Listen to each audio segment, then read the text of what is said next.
बिस्मिल्लाहिर्रहमानिर्रहीम। अस्सलाम वालेकुम नाजरीन, आप देख रहे हैं प्रोग्राम वी टॉक और मैं हूं हमजा भट्टी।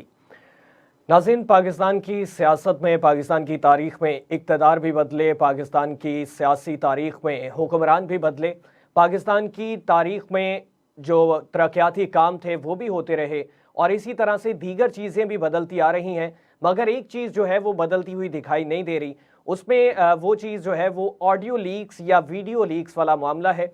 और इसी के साथ साथ आपको बताऊं कि कुछ ऑडियोज़ जो हैं वो सामने आई हैं MQM की जानिब से, और उनकी ऑडियोज़ जो हैं उसमें बयानात भी आए, वजाहती बयानात भी आए, और उसमें ये भी कहा गया कि उसमें कुछ ना कुछ ऐड करके जो है उसको प्रिटेंड किया जा रहा है, लेकिन कुछ चीज़ें जो हैं उसमें वो उनकी तस्दीक भी हो चुकी।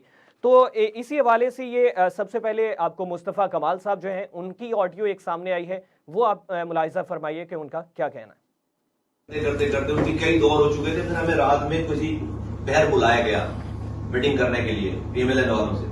तो हम मीटिंग करने जब वहां पे गए तो ऐसा लगता है कि जब हम जो है कमरा खोलकर घुस गए बस कमरे में, जब आप नजर आ जाते हैं कमरे में तो बोला चलो जो बैठ भी जाओ, तो कोई मूड नहीं था हमसे मीटिंग करने का। वो तो स्टेक ऑफ जो है वो एक वहां में हमने इंगेज कर लिया है, इस हवाले से मीटिंग हुई। और उस 15 मिनट उस 40-45 मिनट की मीटिंग हुई हमारी। उन्होंने कहा कि आपके बाद अभी दोबारा हमें पीपल्स पार्टी वालों से मिलना है। तो हमने पूछा भाई क्या तय हुआ आपका पीपल्स पार्टी से? तो उन्होंने कहा सब चीजें कॉन्फिडेंशियल है, हमारे लिख कर बात हुई उनसे। दो चीजें आपको बता देते हैं कॉन्फिडेंशियल होने के बावजूद। एक ये कि वो ये कह रहे हैं कि आपका मैंडेट 100% जाली है, हमारा सबका 60% होगा, 50% होगा। हमारा पीपल्स पार्टी कह रही है, PMLN कह रही है कि पीपल्स पार्टी कह रही है कि हमारा 100% मैंडेट जाली। कॉन्फिडेंशियल में सारी बातें नहीं बताई, ये वाली बात बताई हमें कि हमारा 100% मैंडेट जाली है। दूसरा ये बताया कि हमारे नंबर पूरे हैं। पीपल्स पार्टी वाले कह रहे हैं कि PMLN और पीपल्स पार्टी मिलाकर नंबर पूरे हैं, तो MQM को बाहर निकालने की जरूरत नहीं है। अब ये पता होना चाहिए हमें ना कि भाई हमें कल को हमारी वो बात अगर कोई नहीं सुन रहा, नहीं माने जा रही, तो पता हो कि मूड क्या है, ये पता होना, मेरा ख्याल है पता होना चाहिए इस वाली बात को सबको। उनके नंबर पूरे हैं, उनके नंबर पूरे हैं और पीपल्स पार्टी का ये असरार है कि भाई MQM की जरूरत नहीं है। ये दो बातें उन्होंने हमें पहली मीटिंग में बताई। हमने उनको जवाब नहीं दिया, हमने नहीं जवाब दिया, हमारे पास सारे जवाब थे सब लोगों के पास। क्योंकि कहते भाई आप अपने जरा मैंडेट की बात कर। ये ऑडियो मुलाहिज़ा फरमाई जिसमें मुस्तफ़ा कमाल साहब जो हैं वो एक मीटिंग के हवाले से बात करें। उन्होंने कहा कि मीटिंग जो है वो हुई और उस मीटिंग के हवाले से हमें बताया गया और उसमें साथ ये पॉइंट आउट किया गया कि वो मीटिंग कॉन्फिडेंशियल थी, लेकिन इसके बावजूद आपको दो बातें जो हैं वो बता देते हैं। जिसमें एक बात ये बताई कि बाकी दीगर सियासी जमातें जो हैं उनका 50% मैंडेट जाली होगा, 60% मैंडेट जाली होगा, लेकिन MQM के हवाले से पाकिस्तान मुस्लिम लीग नवाज और पाकिस्तान पीपल्स पार्टी ये कह रही है कि उनका 100% मैंडेट जो है वो जाली है। और इसमें एक और चीज़ जो है उसमें शामिल की गई कि पाकिस्तान पीपल्स पार्टी ये कह रही है कि हमारी नंबर्स पूरे हैं, हमें MQM की जो है इसमें ज़रूरत नहीं है। इसी के साथ अब एक और जो है वो जो कामरान टेसोरी साहब हैं उनकी भी एक ऑडियो सामने आई है, वो भी ज़रा मुलाहिज़ा फरमाएं। तो लोग ये भी कह रहे हैं कि SCP पार्टी मौजूद है, उन्हीं की तरफ हमारा इशारा था कि उनका 200% जाली है। यदि इनको रात में और दिन में मिला के भी नहीं मिला, दूसरे दिन मिला है, तीसरे दिन जाके वो 200% वाले हैं। तो ये बात भी हमने बड़ी क्लियरली उनको समझा दी। अब फैसला ज़ाहिर राब्ता कमेटी ने, खालिद भाई ने, हम सब ने मिलकर करना है कि हम किस हद तक उनके प्रेशर में आते हैं। प्रेशर उनका सिर्फ एक है, वो ये कि ज़ाहिर दोनों पार्टियां आपस में मिली हैं, उनके नंबर पूरे हो गए और उनको उन्होंने सदर पाकिस्तान का ओहदा दे दिया है, चेयरमैन सेनेट दे दिया है, 2 गवर्नर्स दे दिए हैं। लेकिन उसके बावजूद PTI उनको ये पीपल्स पार्टी उनको ये प्रेशर कर रही है कि जो सिंध की गवर्नरशिप है वो MQM को ना हो, और अगर वो भी तो वो नाम हो जो वो उनमें डाल रहे हैं। और एक नाम उन्होंने खालिद भाई को दिया भी है, खालिद भाई चाहे तो बता दें। लेकिन मेरा ये मानना है कि चाहे गवर्नरशिप हो उसका फैसला MQM पाकिस्तान में, उसकी राब्ता कमेटी में, उनके डिक्टेशन पे नाम नहीं होगा। इसी तरह से मुस्तफा भाई ने कहा कि अगर हम आज भी इतना बड़ा रिस्क ले रहे हैं कि हम जाके उस हुकूमत का हिस्सा बनने जा रहे हैं जिसको पूरे सालों साल गालियां ही पड़ रही हैं और उसका सिलसिला शुरू भी हो चुका है, जो हनीफ अब्बासी साहब के साथ और ख्वाजा साहब के साथ। लेकिन अगर हम साथ दें भी और वो गुनाह बेनज़र वाली बात है कि कुछ मिले भी नहीं, वजारतों में भी साइंस एंड टेक्नोलॉजी मिले, गवर्नरशिप भी वो अपनी करवा ले और हम हुकूमत का हिस्सा भी हो, वोट भी दें, तो फिर हमारा ये कामरान टिसोरी साहब जो हैं उनकी ऑडियो आपने मुलाहिजा फरमाई, जिसमें वो ये कह रहे हैं कि माजी में हम पाकिस्तान तहरीक इंसाफ का हिस्सा थे और मुस्लिम लीग नवाज और पीपल्स पार्टी जो है वो अपोजिशन में थी और उस वक्त हमें 7 सीटें मिल गईं, लेकिन आज हमें वोट नहीं मिला और अवाम जो है वो हमसे नाराज़ हैं पीडीएम का हिस्सा बनने पर। और में हुकूमत हम में बैठने के बावजूद अवाम जो है वो हमें बुरा भला भी कहेगी, गालियों का लफ्ज़ उन्होंने इस्तेमाल किया कि वो भी हमें सुनना पड़ेगा और इसके बदले में हमें वजारत के बदले में ये तमाम तर चीज़ें जो हैं वो बर्दाश्त कैसे कर सकते हैं और हमारा बहुत बुरा हशर हो जाएगा। और दूसरा उन्होंने कहा कि पीपल्स पार्टी की तरफ से दबाव डाला जा रहा है कि गवर्नरशिप जो है वो एमक्यूएम को ना दी जाए और उनकी तरफ से ये कहा जा रहा है, एक नाम दिया जा रहा है शख्स का कि उसको गवर्नर बना दिया जाए और वो नाम खालिद भाई को भी पता है। ये कामरान टिसोरी साहब हैं और ये उनकी एक ऑडियो जो है मुबैना तौर पे वो सामने आई है। और आगे बढ़ते हुए आपको एक चीज़ ये बताऊं कि ख्वाजा आसिफ साहब आज उन्होंने गुफ्तगू की और उन्होंने एक गुफ्तगू के दौरान ये बात की कि एक खुफिया एजेंसी का नाम लिया पाकिस्तान की और साथ में एक जो है वो और दीगर इदारे का नाम लिया और उन्होंने कहा कि हम उनके मेस में जाया करते थे और वहाँ पे लेजिस्लेशन के लिए जो है ये दोनों इदारे जो हैं मोतबर इदारे, उनका नाम भी उन्होंने पॉइंट आउट किया कि ये हमसे लेजिस्लेशन करवाते थे। इसमें उन्होंने आमला के हवाले से बात की और इसमें FATF के हवाले से बात की और उन्होंने कहा कि ये दोनों जो हैं वो उन्हीं के कानून साजियों के मुताबिक हम लोग करते थे, तो वहां पे क्या किया जा सकता है ये भी जरा मुलाहिजा फरमाएं ऑडियो। लेजिस्लेशन के लिए ISI के मैच में जाते हैं और जनरल बाजवा और जनरल फैज बैठ के हमसे लेजिस्लेशन करवाते हैं। आमला की भी और FATF की दोनों लेजिस्लेशन जो है ना वो फौज की और ISI की इंटरवेंशन से हुई थी। उस माहौल में फिर क्या हो सकता है?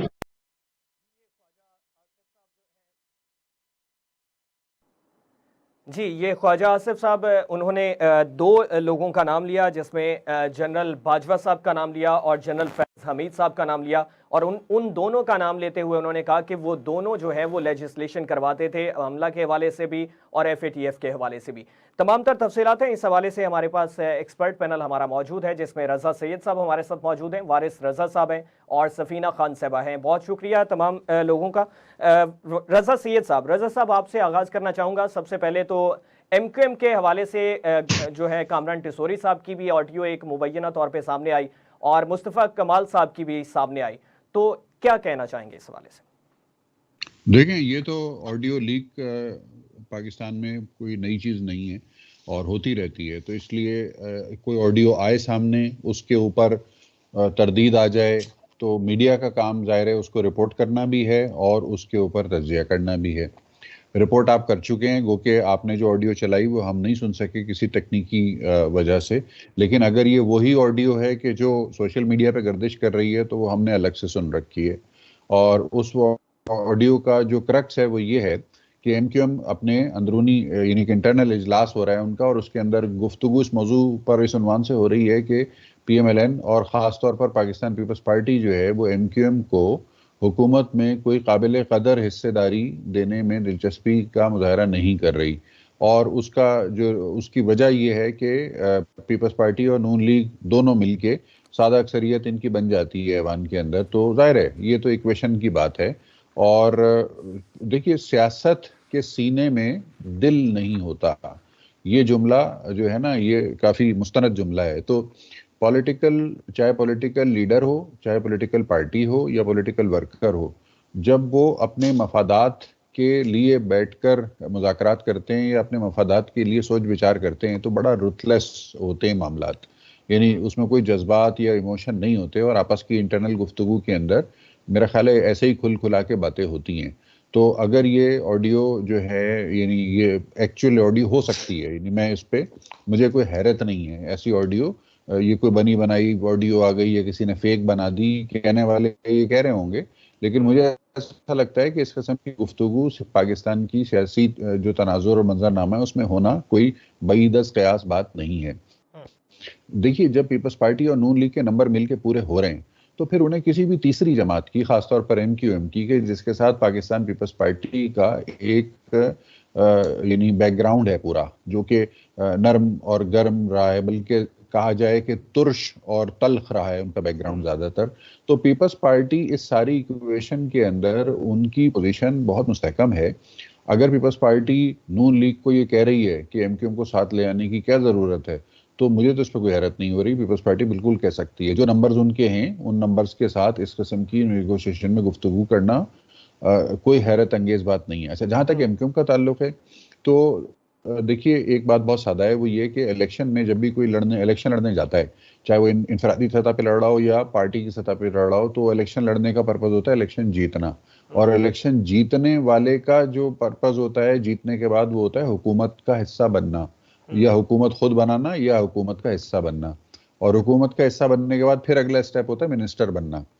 तो ये ग्रेजुअल स्टेप्स हैं, इंक्रीमेंटल स्टेप्स हैं। तो MQM ने इलेक्शन लड़ा, MQM को सीटें मिल गई, अब MQM हुकूमत में जा रही है और हुकूमत में जाने के बाद वजारतें भी लेगी। तो इस सारे मामले के अंदर ये है, इसको मैं कहना नहीं चाहता, लेकिन ये लूट के माल की हिस्सेदारी वाला मामला होता है। एक डकैती डाली है आपने और उस डकैती में जो माल लूट लिया, अब उस माल को किसी महफूज जगह पे जाके आपस में तकसीम करने का मामला है। तो अगर दो बड़े डकैत जो हैं वो ये कह रहे हैं कि नहीं सारी हमारी गिनती पूरी है, तो किसी तीसरे डकैत की हमें जरूरत नहीं है। माफ कीजिएगा, मैं मिजाह के पैराए में ये बात कर रहा हूँ। मेरा ये मकसद कतन नहीं है कि मैं सियासी जमातों को डकैतों से तशबीह दूं, लेकिन ये कि लूट के माल की हिस्सेदारी वाला केस है ये। तो इसमें अगर मैं नून लीग में हूं या अगर मैं पीपल्स पार्टी के जहन से सोचूं, तो बिल्कुल यही सोचूंगा जो कामरान टिसोरी साहब बता रहे हैं या मुस्तफा कमाल साहब मुबैना तौर पे बता रहे हैं। तो मैं यही सोचूंगा कि भाई क्या जरूरत है MQM वालों को साथ मिलाने की, उनकी 17 सीटों की हमें जरूरत नहीं है, हमारे नंबर पूरे हैं। तो इसलिए MQM को माजी की कुछ आखिरी लम्हात की यादें भी तो ज़हन नशीन होनी चाहिए कि MQM का बहुत अहम किरदार था अदम एतमाद की तहरीक में। मैंने गुफ्तगू के आगाज में एक जुमला कहा था कि सियासत के सीने में दिल नहीं होता, यानी सियासत में कोई जज्बात नहीं होते। अपॉर्चुनिटी होती है सिचुएशनल, सिचुएशन में जिसकी अपॉर्चुनिटी बनती है वो उठा लेता है, जिसकी नहीं बनती वो रह जाता है। उस वक्त PDM की जब तहरीक अदम एतमाद थी, MQM ने तहरीक अदम एतमाद में अपने 7 वोटों को PDM के झोली में डाल के तहरीक अदम एतमाद को कामयाब बनवाया और PDM की हुकूमत बनवाई।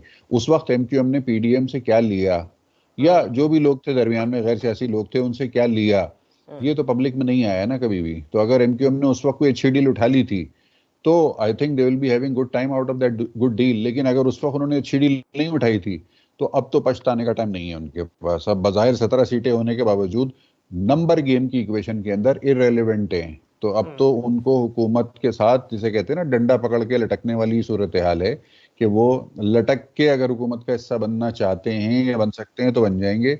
एक आध मिनिस्ट्री उनको मिल जाएगी, गवर्नरी उनको मिल जाएगी और बाकी जो गैर एलानिया मामलात हैं वो हो जाएंगे। लेकिन MQM की इस वक्त इक्वेशन, पॉलिटिकल इक्वेशन के अंदर MQM के नंबर जो हैं वो किंग मेकर वाले नहीं हैं। तो इसलिए MQM को इस बात का पूरा इदराक है और ये वाली गुफ्तगू जो उनसे मंसूब करके लीक की गई है, इसीलिए मुझे लगता है कि ये गुफ्तगू हकीकत के करीब तर है और बड़ी रियलिस्टिक किस्म की बातें हैं जो इंटरनल माहौल में बैठ के वो कर रहे हैं। तो दिखाने की कोशिश की गई है। हाँ, मतलब वो अंदरूनी गुफ्तगू में तो आप खुला के इसी तरह की बातें करते हैं ना, उसमें तो अदाकारी नहीं होती, उसमें तो कोई सियासी पॉलिटिकल करेक्टनेस का ख्याल नहीं रखा जा रहा होता ना इंटरनल डिस्कशन के अंदर। तो वो इंटरनल डिस्कशन में ये चीज आ गई। अब इसका बेनिफिशियरी जाहिर है वो तबका है पूरा का पूरा बशमूल तहरीक इंसाफ के, कि जो इस इलेक्शन की क्रेडिबिलिटी के ऊपर सवालिया निशान लगा रहे हैं, इंटरनली भी और एक्सटर्नली भी। उनको यकीनन एक ब्राउनी पॉइंट स्कोर करने का मौका मिल गया है और वो बड़े इसको मजे लेके और नमक मिर्च लगा के इंटरनेशनल मीडिया और इंटरनेशनल फोरम्स पे भी करेंगे कि देखो जिनको दिया गया वो खुद भी इंटरनल डिस्कशन में बैठ के कबूल रहे हैं कि हमें तो दिया गया है। तो इसका मतलब ये है कि ये पूरा का पूरा इलेक्शन जो था ये सवालिया निशान वाला इलेक्शन था। तो ये चीजें बहुत एहतियात की मुतकाजी हैं। अब ये तो सियासी जमातों की जिम्मेदारी है कि वो पार्लिमानी जमहूरियत की इज्जत बचा लें। अगर वो खुद पार्लिमानी जमहूरियत की इज्जत को चौक पे नीलाम करने पर आमादा हुए हुए तो भाई मैं और आप क्या कर सकते हैं, क्या कर सकते हैं मैं और आप, ठीक ठीक है ना, ये बात है। वारिस रजा साहब, आप इस हवाले से कुछ कहना चाहेंगे? एक तो ये ऑडियोज वाला मामला और दूसरा ये कि एमक्यूएम जो है वो डिसअपॉइंट दिखाई दे रही है और आगे भी वो सिक्योर दिखाई नहीं दे रही उनके इस ऑडियो के मुताबिक।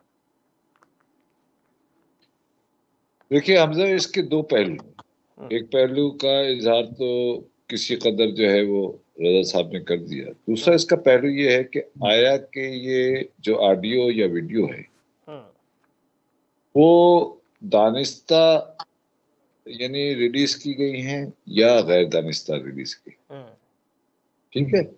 और उमूमी तौर से पॉलिटिकल पार्टियां ये गेम खेलती हैं, कि मैं ये नहीं कह रहा कि एमक्यूएम ये गेम खेल रही है, बाज मर्तबा दीगर पॉलिटिकल पार्टीज भी अपने मफादात के लिए और दूसरे को आगाह करने के लिए या ब्लैक मेलिंग करने के लिए या उन तक पैगाम रसानी के लिए ये जो है वो गुफ्तगू होती है।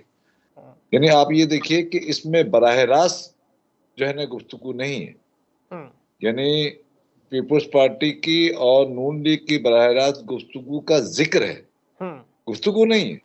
यानी ना नून लीग कह रही है कि उसने ये कहा है, ना पीपुल्स पार्टी ने ये कह रही है कि उसने ये कहा है, लेकिन ये जो है ना ये दोनों को मुखातिब करके और ये यानी थोड़ा सा अक्लमंद बनने की कोशिश कर रहे हैं कि हमारे इल्म में है ये बात। तो जाहिर है कि देखिए आपके इल्म में अगर ये बात है तो मैं ये समझता हूँ कि पॉलिटिकली एमक्यूएम को मैं हमेशा से कभी भी मैंने कोई पॉलिटिकल पार्टी समझा भी नहीं पीटीआई की तरह, और उनकी मैच्योरिटी पर मुझे हमेशा एक शक और शुबा ही रहा है कि क्योंकि जो पॉलिटिकल लोग नहीं होते ना वो मैच्योर भी नहीं होते। तो लिहाजा जैसे पीपुल्स पार्टी है, मुस्लिम लीग नून है, देखे उन्होंने इस ऑडियो लीक का कोई जवाब भी नहीं दिया है, बल्कि उन्होंने खुद ही उसका जवाब दिया है कि हमारे ग्रुप के अंदर हमारे यहाँ हमें पता चल गया है कि एमक्यूएम लंदन के लोग बैठे हुए हैं जो कि हमारे ऑडियो या वीडियो लीक्स कर रहे हैं। तो ये एक इमेच्योरिटी का एक एटीट्यूड है एमक्यूएम की तरफ से, और मैं समझता हूँ कि ये इनके लिए ज्यादा डैमेजेबल है, इनको ये अख्तियार नहीं करना चाहिए था ये रवैया। अब देखिए ना 7 और 6 और 7 की जो वो बात कर रहे हैं, खासतौर से टेसोरी साहब, तो आप टेसोरी साहब से ये पूछिए ना कि आपने 7 या 6 का जो अददी तादाद उनको दी थी पीडीएम वालों को, तो उसमें आपने 3 वजारतें, 2 वजारतें और एक गवर्नरशिप, यानी कैन यू इमेजिन कि 7 की जो अहमियत थी उस वक्त वो ये थी कि 2 आपके वज़रा थे, यानी एक टेक्नोलॉजी का वजीर था और एक शिपिंग का वजीर था, यानी सब्जवारी साहब थे और मोइनुल हक साहब थे, और तीसरा जो है ना गवर्नर बनाया गया था जो टेसोरी साहब। तो आप 7 सीटों पर जब 3 वजारतें ले रहे थे और आज 17 या 18 या 19 जो भी हैं उस पर वो वजारतें देने पर तैयार नहीं है, तो आप सियासत के गिला तो फिर बनता है कि 7 पे आप 3 देते हैं और 17-18 पे आप 1 में टरखाना चाह रहे हैं। हाँ हमजा, मैं यही बात कंटिन्यू कर रहा था, आप बिल्कुल ठीक कह रहे हैं। मैं यही कह रहा था कि उनको सोचना चाहिए कि जब 7 पर जो है ना 3 दे रहे थे तो वो 17 पर 1 क्यों दे रहे हैं। इसका मतलब कि सियासत के जो दाव पेच हैं उसमें जो है ना अप डाउन्स आते रहते हैं, उन अप डाउन्स को किस तरीके से मैनेवर करना है। अच्छा वारिस साहब, इसको ऐसा समझा जा सकता है कि वो 7 अपनी थी और ये 17 अपनी नहीं है, जैसा वो कह रहे हैं इसमें? अगर इसको ऐसे भी समझ लिया जाए, फर्ज किया कि अगर उसको ऐसे भी समझ लिया जाए तो अभी उसकी कोई अहमियत तो नहीं है ना। देखिए 17 की अगर फर्ज किया कि आप ये कहते हैं कि धांधी से भी आई, तो गोया के धांधी से आने वालों की कोई अहमियत नहीं है। तो ये बात अस खुद एक सवाल है कि जब भी आप इस किस्म के नंबर्स हासिल करते हैं तो उनकी अहमियत और हैसियत नहीं होती है, लिहाजा आपको अपनी अहमियत और हैसियत के एतबार से ही गुफ्तगू करनी चाहिए और उसी एतबार से आपको किसी से हक मांगना चाहिए या अपना जो ना हिस्सा मांगना चाहिए। ठीक है। सफीना साहबा आप कुछ इस हवाले से कहना चाहेंगी? और एमकेएम की जानिब से ये भी कहा जा रहा है कि लंदन वालों ने ये कर दी हैं और इसमें नंबर्स भी कहा गया और परसेंटेज भी जो है वो ज़ेर गौर आई है कि 100%, 200%, 50-60%। तो ये वो मतनाज़े वाला मामला भी इसमें उजागर हो रहा है। हमजा, मैं कहूंगी कि पाकिस्तान के अंदर ये जमहूरी सिस्टम जो है ना वो कोलैप्स कर रहा है। ये तमाम लोग, आप ये ना कहें कि ये सिर्फ एमकेएम, उन्होंने ये इस चीज को मेक श्योर किया है कि अगर आप लोग हमें बिहाइंड द सीन कह रहे हैं कि हमारे पास जाली मैंडेट है, तो हम पब्लिक में बताएंगे कि आपका 200% जाली मैंडेट है।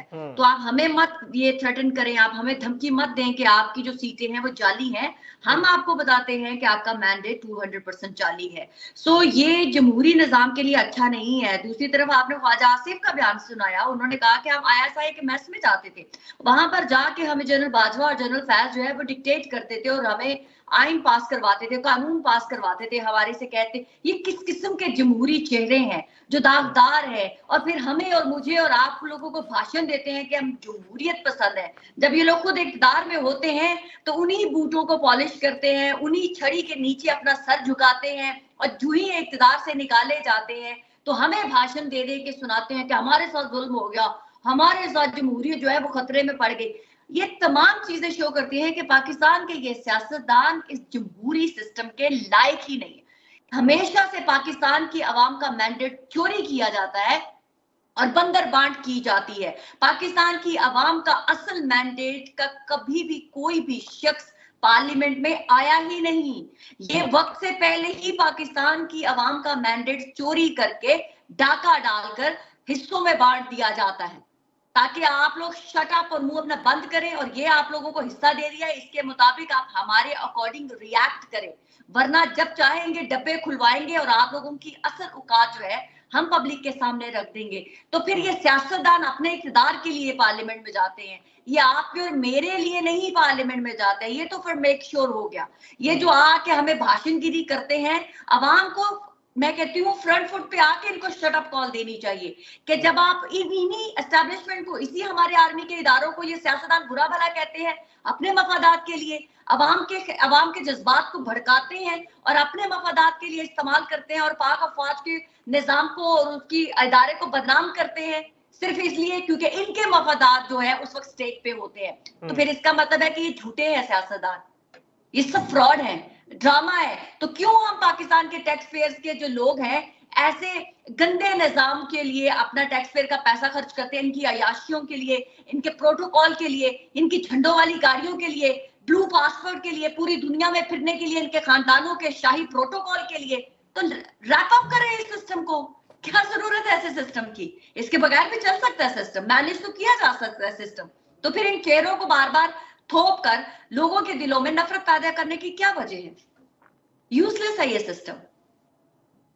सफीना साहब, अगर अवाम इसमें वोट नहीं दे रहे, अवाम इन चेहरों को नहीं ला रहे, और दूसरी जानिब ये उन्हीं इदारों को जो है वो तनकीद का निशाना भी बनाते हैं, और जब इक़्तिदार में आते हैं फिर दूसरी पार्टी जो है उस पर उंगलियां उठाना शुरू कर देते हैं और उनको ये कहते हैं कि ये उस रास्ते पे जाते हैं, तो ये जो रास्ते वाले हैं उनको ये चीज़ नहीं सोचनी चाहिए?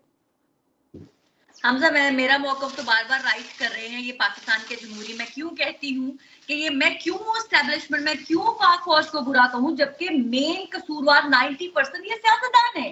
अपने इक़्तिदार की खातिर उनकी हाँ में हाँ मिलाते हैं। अभी कोई खड़ा हो जाए, अभी ख्वाजा आसिफ ने कहा है ना कि हमसे जबरदस्ती कानून पास, अभी खड़े हो जाए, अभी हुकूमत में आने वाले हैं ना, कहे डोंट यू डेयर कि आप हमें कहो कि ये पास करो ये ना पास करो। मैं मान जाऊंगी कि ये कैसे कहते हैं, नहीं कहेंगे। ये फिर एक फुलझड़ी छोड़ते हैं, फिर कहेंगे देखा हमने बात नहीं मानी, हमें उठा के बाहर फेंक दिया। आप खड़े होने के अंदर, आपके अंदर स्पाइन ही नहीं है, तो आप आवाम को वर्गलाना बंद करें, आवाम के इमोशंस के साथ खेलना ये सियासतदान बंद करते। कसूरवार ये सियासतदान है, भुगतती हम आवाम है, खाते ये लोग हैं, और जो है वो गुर्बत में और गंदी नालियों के अंदर पाकिस्तान की आवाम और उनके बच्चे जो है वो रहना उनकी मजबूरी बन जाती है, और इनके बच्चे महलों में चले जाते हैं, साइकिलों से जहाजों पे चले जाते हैं। खाते तो यही लोग हैं ना। फिर क्यों ऐसे सिस्टम की खातिर क्यों सपोर्ट करूं मैं ऐसे सिस्टम को, जहां सिर्फ चंद खानदानों की जो औलादों ने पलना है।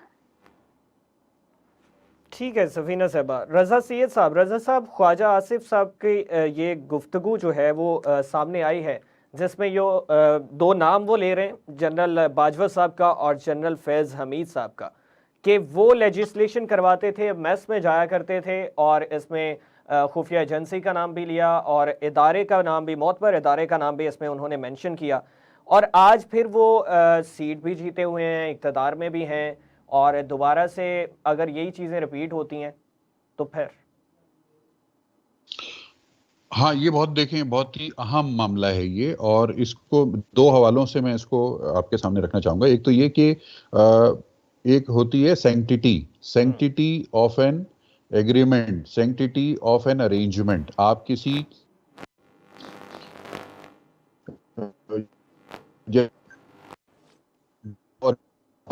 तो उसके बाद इनके आपस के जो बाहमी मामलात हैं, या जो इनकी जो जिसे कहते हैं ना, इनकी रिलेशनशिप के जो मामलात हैं, वो पब्लिक में डिस्कस नहीं होते, नहीं किए जाते। अच्छा, लेकिन अगर कोई पब्लिक में डिस्कस करता है अपनी शादीशुदा जिंदगी के उमूर और मामलात को, तो वो मर्द हो या औरत हो, दोनों सूरतों में उसके बारे में लोगों को यही मैसेज जाता है कि इन पे भरोसा नहीं किया जा सकता, ये एक नाकाबिले भरोसा फरीक हैं, कि जो ये अपनी रिलेशनशिप की वो बातें पब्लिक कर रहे हैं कि जो पब्लिक होनी नहीं चाहिए मफाद में। तो ये उस नौयत का मामला है। अच्छा, जहां तक इस बात का ताल्लुक है, अब मैं ये, क्योंकि मेरी आगाही है, मैं जानता हूं इस बारे में, तो बताना जरूरी है कि कानून साजी होती कैसे है। पाकिस्तान जैसे मुल्क में कानून साजी करने के लिए, क्योंकि हमारे यहाँ जमहूरियत रियल नहीं है, हमारे यहाँ जमहूरियत सिर्फ एक फसाड होता है, उसके अंदर मुंतखब करके ऐसे लोगों को आगे लाया जाता है कि जो पैसे वाले होते हैं, ताकतवर होते हैं, मंजूर नजर होते हैं। अच्छा, कानून साजी बड़ा अरकरेजी वाला काम होता है, उसके लिए बड़ी मेहनत करनी पड़ती है, बड़ा स्टडी करना पड़ता है और बड़ी एफर्ट करनी पड़ती है। ये अराकीन असेंबली, ये नवाब किस्म के लोग होते हैं, जागीरदार किस्म के लोग होते हैं, पढ़ना पढ़ाना इनके बस की बात नहीं होती।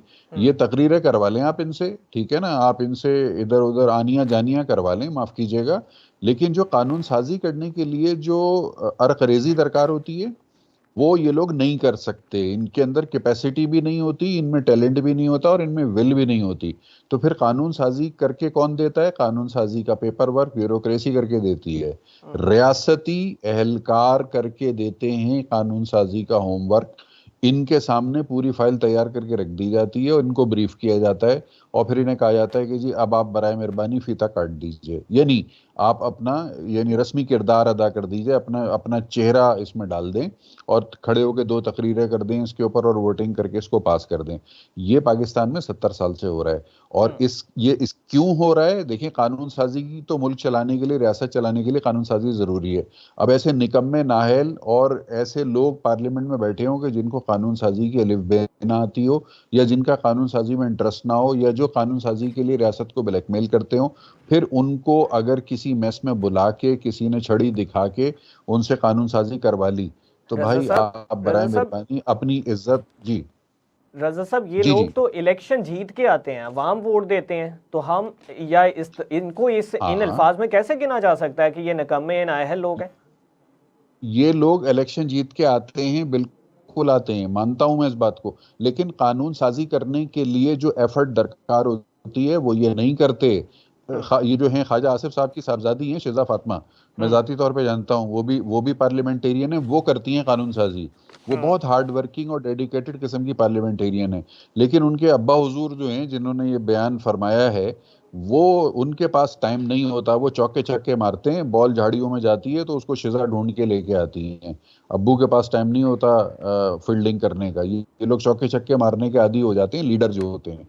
तो ये कानून साजी के अंदर रोल प्ले नहीं करते। मैं पर्सनली आगाह हूँ, मैं खुद पार्लियामेंट्री पॉलिटिक्स को बहुत करीब से स्टडी करता रहता हूँ, इस्लामाबाद में बैठा हुआ हूँ, तो मुझे मालूम है कि ये लोग, इनके अंदर विल नहीं है, अगर कैपेबिलिटी है भी तो विल नहीं है, ये करना नहीं चाहते। तो फिर जब पानी सर से ऊंचा होने लगता है और कोई कानून साजी नागुज़ीर हो जाती है, तो फिर रियासत के अमलदार जो है ना, वो फिर छड़ी दिखा के इनको बैठाते हैं और इनको चाय पिलाते हैं और इनको ब्रीफ करवाते हैं अफसरान से कि भाई ये कानून है और ये आपने पास कराना है ये कानून पास करते हैं और बाद में फिर ये पॉइंट स्कोरिंग करने के लिए इस किस्म की इंकशाफात भी करते हैं, जैसे इन्होंने अभी किए। अभी जो इन्होंने इंकशाफ फरमाया है ये तो सीधा सीधा इसका एक ही पर्पज़ है, और वो पर्पज़ ये है कि इस्टेब्लिशमेंट के ऊपर दबाव डाल के उसके बदले में कोई ऐसी रियायत हासिल कर ली जाए कि जो ना देने वाला पब्लिक में आके बताएगा टीवी पे कि हमने इनको ये रियायत दी है, और ना ये पब्लिक के सामने एडमिट करेंगे कि हमने इस्टेब्लिशमेंट को दबा के उनसे ये ले लिया है।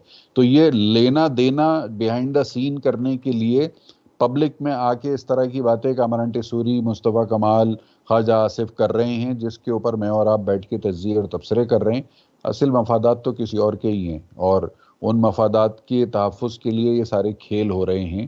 कानून साजी, बहरहाल मैं मानता हूँ कि कानून साजी यहाँ पर डंडे के जोर पे होती है, इसलिए कि ये निकम्मे लोग हैं, और इन, या अगर निकम्मे नहीं हैं तो इनमें विल नहीं है कानून साजी करने की, इसलिए अक्सर व बेशतर कानून साजी के लिए छड़ी घूमती है। इस बात को मैं इंडोर्स करता हूँ कि घूमती है, नहीं घूमनी चाहिए लेकिन घूमती है, मजबूरी में घूमती है। जी ठीक है। अच्छा वारिस रज़ा साहब, जैसे रज़ा सैयद साहब ने कहा है कि उस तरह से विलिंग नहीं है इनमें, या ये विलिंग उस तरह से नहीं रखते, तो अगर ये इस तरह के मामलात हैं, ये माजी में भी मैंने पिछले प्रोग्राम्स में भी बताया कि ख्वाजा आसिफ साहब के हवाले से बताया था कि पार्लियामेंट में खड़े होकर ये कह रहे थे कि माथे के पसीने आ रहे थे, और इस तरह के अल्फाज जो हैं वो इन्होंने इस्तेमाल किए थे। तो ये लोग अगर इस काबिल नहीं हैं, इस तरीके से अहलियत नहीं रखते, तो इनको अवाम के सामने रखना चाहिए कि ये लोग इस काबिल नहीं है। इस वजह से जो है इन मखसूस इदारों को, इन मोतबर इदारों को शमूलियत इख्तियार करना पड़ती है। देखिए हमजा साहब, मैं रजा साहब से और सफीना दोनों से इत्तेफाक नहीं करता। मेरा पॉइंट ऑफ व्यू बिल्कुल अब मुख्तलिफ है। मैं ये समझता हूँ कि पूरी दुनिया में एक मिसाल मुझे किसी डेमोक्रेसी, चाहे वो अमेरिका की हो, चाहे वो बरतानिया की हो, चाहे वो यूरोप के किसी मुल्क की हो, एक वो डेमोक्रेसी मुझे बता दीजिए कि इंडिविजुअली जो अरकान पार्लियामेंट जो असेंबली में आते हैं वो पेंटागन से या मलका एलिजाबेथ से या अपने उस इदारे से हिदायत न लेते हो या उनके एमिकेबली कोई कानून न बनाते। एक एक एक मुझे एक मिसाल देते, कहीं की भी आपको नहीं मिलेगी। हाँ, अब आइए इसके दूसरे पहलू की तरफ। होता यह है कि यूरोपियन जो ममालिक हो या अमेरिका हो, वो आहिस्ता आहिस्ता स्लोली जो है वो अपना जो प्रेशर है, जो अहम अफराद जिस पर काबिज होते हैं, उस प्रेशर से वो आहिस्ता आहिस्ता निकलते हैं। हमारे बरसगीर का मामला ये है कि हमारे बरसगीर में जो इख्तिदार रहा वो ब्रिटिश के हवाले रहा, और ब्रिटिश हवाले करके गई फौज के, और फौज का जो भारी पत्थर है उसको जो है ना सियासतदान जो है ना वो आहिस्ता आहिस्ता जब भी वहां से निकालने की कोशिश करते हैं तो या तो वो मार दिए जाते हैं, यानी हमारे सारे कम्युनिस्ट मार दिए गए, सारे लोगों को तहस नहस कर दिया गया, उन पार्टियों पर पाबंदियां लगा दी गई जो नजरियाती थी या जो अवामी पार्टियां थी। ठीक है, उसके बाद ये अपने गमलों में पैदा करते हैं और अपने गमलों से इस किस्म के लोग लाते हैं। तो बात यह है कि जब इस किस्म के लोग लाते हैं तो वो, आप ये ना समझे को अवामी नुमाइंदे होते हैं, अवाम का वोट जरूर ले रहे होते हैं लेकिन वो अवामी नुमाइंदे नहीं होते। तो मेरा ख्याल है कि ये जो रियासत में जो आपकी इस्टेब्लिशमेंट, जिसको आप बहुत बार बार कहते हैं इस्टेब्लिशमेंट, मैं तो ये कह रहा हूँ कि इस्टेब्लिशमेंट का जो ये रोल है, हमारे बड़े फखरिया लहजे में सफीना ने कहा, मुझे बिल्कुल अच्छा नहीं लगा कि इस्टेब्लिशमेंट का रोल ही नहीं होना चाहिए। उसका रोल जो है, जो उसका मुतय्यन किया गया है आइन में, जो उसका रोल होना चाहिए, उससे बियॉन्ड उसका कोई रोल नहीं होना चाहिए। आप मुझे एक बात बताइए, ईमान, आज आपको एक मालूमात अगर दे रहा हूं, रोल नहीं होना चाहिए, अगर रोल नहीं होना चाहिए, मैं इसी में, आप कंटिन्यू करिएगा, इसी में ऐड कर दूं, आप कंटिन्यू करिएगा कि अगर रोल उनका नहीं होना चाहिए तो 5 साल वजारतें लेने के बाद ये चीजें सामने नहीं आती। ये जब सामने आती हैं जब आप नाराजगी में होते हैं, या तो आगाज में या फिर आखिरी टाइम चल रहा होता है, जब आखिरी महीने चल रहे होते हैं, तब ये चीजें बताई जाती हैं, उसके पहले तो ये नहीं बताई जाती। बेटा हमजा, आपने बहुत मशहूर एक मकूला सुना होगा कि सिक्के के दो रुख, ये सिक्के के दोनों तरफ एक ही रुख हैं। आप इस्टेब्लिशमेंट को और इन सियासतदान जो हमारे हैं ना, इनको आप अलग ना समझें। ये एक क्लब है, ये एक क्लब है और इस क्लब के सब मेंबरान हैं और इस्टेब्लिशमेंट उसमें शामिल है। और इस्टेब्लिशमेंट ज्यादा जो है ना मजबूती के साथ जो है ना उनका पंजे गड़े हुए हैं इस माशरे में। अब मैं आपको एक मिसाल देना चाह रहा था जिसको आपने काट दिया। आप अंदाजा कीजिए कि कराची के शहर में 1984 के बाद रेंजर्स है, किस काम की है वो रेंजर्स? किसी काम की नहीं। यहाँ चोरी वही है, डकैती वही है, चोर बाजारी वही है, स्ट्रीट क्राइम वही है, बल्कि उससे ज्यादा बढ़ गए। जहां पर जमहूरी, थोड़ा बहुत जमहूरी अफराद काम करने लगते हैं, आपको पता है कराची में बाकायदा कत्ल गारत शुरू हो जाता है। कौन करता है ये? कौन करता है ये? बताएं जरा सफीना, कौन करता है ये? और बताऊं मैं आपको, और पूरे मुल्क में जहां पर थोड़ी सी डेमोक्रेटिक वैल्यूज आती है, वहां पर दहशतगर्दी का तूफान खड़ा कर दिया जाता है। दहशतगर्दी हो रही है, साहब हम बच रहे हैं, साहब हम बचा रहे हैं, साहब रियासत को बचा रहे हैं। ये सर, ये ऐसा नहीं चलेगा मुल्क जब तक आप रियल डेमोक्रेसी, जो रजा साहब ने कहा है, जब तक रियल डेमोक्रेसी, अवाम की डेमोक्रेसी नहीं आएगी, कोई भी खान हो, चाहे नवाज हो, चाहे जरदारी हो, चाहे वो एमक्यूएम हो, ये सब एक क्लब के मेंबर हैं। ये रियल डेमोक्रेट नहीं है, ये सरमायादारी के गुलाम है, ये फौज के गुलाम है, इस्टेब्लिशमेंट के गुलाम है। ये इस्टेब्लिशमेंट इनकी गोद में आती है, ये उनकी गोद में। वारिस साहब, ये जमहूरी लोग लाने किसने हैं? ये जमहूरी लोग कहां से टपकने हैं? आम शहरी को तो ऊपर आने नहीं दिया जाता। पैसा, माल, गाड़ियों वाले लोग ऊपर आते हैं, और अगर यही लोग फिर आंखें भी दिखाते हैं, फिर उनकी बात मान ली जाती है। अच्छा सुन लीजिए, आप देखिए, मैंने बार बार ये बात अर्ज की है बेटा, आप मेरे बहुत अच्छे मुझे लगते हैं, इसलिए कि नौजवानों को पढ़ना चाहिए। 1956 में यहाँ पर पॉलिटिकल पार्टीज, जो कि अवाम की पॉलिटिकल पार्टीज थी, सोशलिस्ट पॉलिटिकल पार्टीज थी, जमहूरी पॉलिटिकल पार्टी थी, उनको तहे तेख किया गया, पाबंदी लगाएगी, और आज तक पाबंदी लगाई हुई है उन्होंने। आप मुझे बताएं, अवाम के अंदर से जो पॉलिटिकल पार्टियां निकलती हैं, ये जो रजा साहब बैठे हैं, ये खुद एनएसएफ में रह चुके, पूछिए इनसे। वो डेमोक्रेटिक नहीं थे, वो स्टूडेंट डेमोक्रेटिक नहीं थे। स्टूडेंट पर पाबंदियां लगी हुई हैं, स्टूडेंट यूनियन पर पाबंदियां लगी हुई हैं, 1984 से लगी हुई हैं। तमाम डेमोक्रेट लोग आते हैं, हटाने की कोशिश करते हैं, लेकिन जिनका जो चहीते हैं हमारी सफीना के, वो नहीं चाहते कि मेरे तुलबा को आजादी हो, मेरे तुलबा को सोचने की आजादी हो, मेरे तुलबा को करने की आजादी हो, मेरे तुलबा को जो है ना डेमोक्रेटिक राइट इस्तेमाल करने की आजादी हो। What is the nonsense? ये मुल्क है ये, आप इसको कब्जे में लेकर और हमें डेमोक्रेसी का जो है ना मंजर बेचते हैं, वो खान के जरिए झूठ बोलवाते हैं, लोगों को गुमराह करते हैं, इंतशार फैलाते हैं। सफीना साहबा का भी इस पे पॉइंट लेते हैं। सफीना साहबा, आप ये चाहती हैं, वारिस साहब ये कह रहे हैं, आप क्या कहेंगे इस हवाले से? मुझे बड़ी खुशी हुई कि वारिस साहब ने गुस्से में ही सही, लेकिन मेरी 99% बातों से एग्री कर लिया। शायद उनको एहसास नहीं हुआ।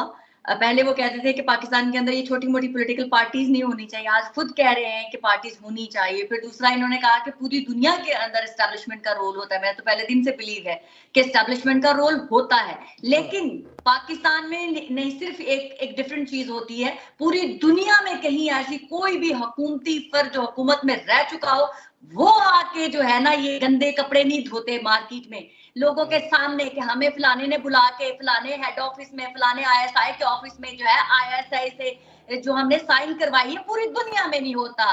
पेंटागन से लेके भारत से लेके इंग्लैंड तक हर जगह पर एस्टैब्लिशमेंट होती है, और वही सियासतदानों को डिक्टेट करती है कि how to operate, how to act, how to do things. लेकिन यहाँ के सियासतदान इतने सोफिस्टिकेटेड है अपने मुल्क के मामले में कि वो आके पब्लिक में अपनी गंदे कपड़े नहीं धोते, बताते नहीं है क्योंकि वो मुल्क के मफाद में नहीं होता। हमारे पाकिस्तान में निकम्मे निखट्टू सियासतदान जो जबरदस्ती पिक करके लोगों का मैंडेट चुरा कर इनके डिब्बों में डाल के मुसल्लत किए जाते हैं, यही ब्लैकमेल करते हैं हमारी एस्टैब्लिशमेंट को कि आपने हमें एक तो नालायक, ऊपर से ब्लैकमेलर। इनको तो दोबारा पार्लियामेंट में घुसने नहीं देना चाहिए। आप लोगों को पता नहीं कौमियत क्या चीज होती है, आपको पता ही नहीं वतन की मोहब्बत क्या चीज होती है। आप लोग अपने 2 करोड़ 1 अरब की खातिर बिक जाते हैं, बिकाऊ। ये अमेरिका वाले ऐसे ही नहीं किताबें लिख के कह रहे कि पाकिस्तान नहीं तो अपनी माँ बहन बेच दे पैसे की खातिर, और ये इक़्तिदार की खातिर देखे उसी जनरल बाजवा से फायदा उठाए। उसी ये सियासतदान के लिए नहीं कहा, माँ बहन का सियासतदान के लिए नहीं कहा, उनके लिए कहा जिनको आप चाहते हैं, जिनके आप चाहती हैं, उन्हीं के लिए कहा है, उन्हीं के लिए कहा है। वो मुशर्रफ के लिए कहा है, मुशर्रफ के लिए कहा है, मुशर्रफ के लिए कहा है उन्होंने। जी हाँ, सियासतदान के लिए नहीं कहा है। सियासतदान तो खड़े हो जाए, आज क्रिकेट नहीं बनानी हम। वो तो पाकिस्तानियों के लिए कहा गया, पाकिस्तानियों के लिए कहा गया कि पाकिस्तानी ऐसे कर सकते हैं। तो जी नहीं, उन्होंने बाकायदा सर कौमा कहा गया ये नाम लेकर कहा गया। पाकिस्तानी रिप्रेजेंट करते हैं ना पार्लियामेंट में, किन को रिप्रेजेंट करते हैं? पाकिस्तान को। तो मैं इसीलिए इनका नाम ले रही हूँ क्योंकि हमें रिप्रेजेंट उस वक्त पार्लियामेंट नहीं थी, उस वक्त पार्लियामेंट नहीं थी। ये बुश का, जूनियर बुश का जुमला है, पार्लियामेंट नहीं थी, मुशर्रफ इख्तियार में था। कैसी बात कर रही हैं आप? अभी बोले ना नवाज शरीफ क्यों गया उस पार्लियामेंट में टहलते? नहीं, आप तारीख को देखिए। मैंने पहले भी कहा था, मैंने बीबी पहले भी कहा, तारीख को मस न करें, वारिस रजा साहब, तारीख को मस न करें, अल्लाह के बाद जो नवाज शरीफ, तारीख को मस न करें, तारीख को मस न करें पीटीआई की तरह। ये पीटीआई की तरह तारीख को मस न करें, तारीख को मस न करें, मैं नहीं कह रही, मुझे तारीख को मस न करें। आप बुश जूनियर ने मुशर्रफ के लिए जुमला कहा था। मुझे तारीख में 0 इंटरेस्ट है, इसलिए कि वो तारीख में जाहिर है, आपके मेरे और दूसरों की तरह जिसने जो सोचा उसने वो लिख दी। मैंने तो वो तारीख नहीं देखी, मैं उस तारीख का हिस्सा नहीं हूँ, इसलिए मुझे 0 इंटरेस्ट होता है तारीख में। अभी जो मैं रह रही हूँ, अभी जो मैं अपनी आंखों से देख रही हूँ, मैं उसके ऊपर बात कर सकती हूँ। फ्यूचर में क्या होगा मैं उसके ऊपर बात नहीं कर रही, मैं अभी की बात कर रही हूँ। आपने इसका हवाला क्यों दिया? आप मुझे ये बताएं, ख्वाजा आसिफ एक तरफ कहते हैं हमें जबरदस्ती घसीट के ले गए, दूसरी तरफ कहते हैं अल्लाह के बाद दूसरा शख्स जो है वो नवाज शरीफ है जो वज़ीर आज़म बना सकता है। तो फिर इल्जाम किस पे दे रहे हैं आप लोग? फिर अल्लाह ने आपको वो खास प्रिविलेज दी हुई है ऐसे करके, तो फिर बेनजीर को भी इन्होंने बनाया था वज़ीर आज़म। वारिस साहब, आखिर में सफीना, मैं सिर्फ ये कह रहा हूं, अगर आपसे इजाजत दें, मैं सिर्फ एक जुमला बोलना चाहता हूं। जी जी, ये देखने में डायनासोर लगते हैं, लेकिन ये जुरासिक पार्क के डायनासोर हैं, ये असली जिंदगी के डायनासोर नहीं हैं। बस मैं ये कहना चाहता हूँ, अक्लमंद के लिए इसमें पूरा इशारा शामिल है। ये जुरासिक पार्क के डायनासोर हैं। जी जी, ठीक है रजा साहब, ठीक है। वारिस साहब, आप क्या कहना चाहेंगे? आखिर में सफीना साहबा की आपने भी गुफ्तगू सुनी, और एक चीज जो है इसमें आप जिस तरह से इसको पॉइंट आउट कर रहे हैं, तो तारीख में जो आज तक सियासी जमातें कहती आ रही हैं और साबिका सियासी जमातें जो साबिक हो जाती है, साबिक वजीर आजम बन जाता है, वो सच्चाई ये बयान करता है, तो वो सारी सदाकत है उसमें। देखिए हमजा, मैं सफीना से मेरा कोई इख्तिलाफ नहीं है। मैं ये कह रहा हूं कि जब सफीना ने मिसाल जो दी, मैं मिसाल जो है वो उस वक्त की है, उस एरा की है, मुशर्रफ के एरा की। एक तो चूंकि हमें चीजों को दुरुस्त रखना चाहिए, मालूमात हम पहुंचाने के लिए बैठे हैं यहाँ पर हम जो है ना अपनी ख्वाहिशात के हवाले से नहीं बैठे।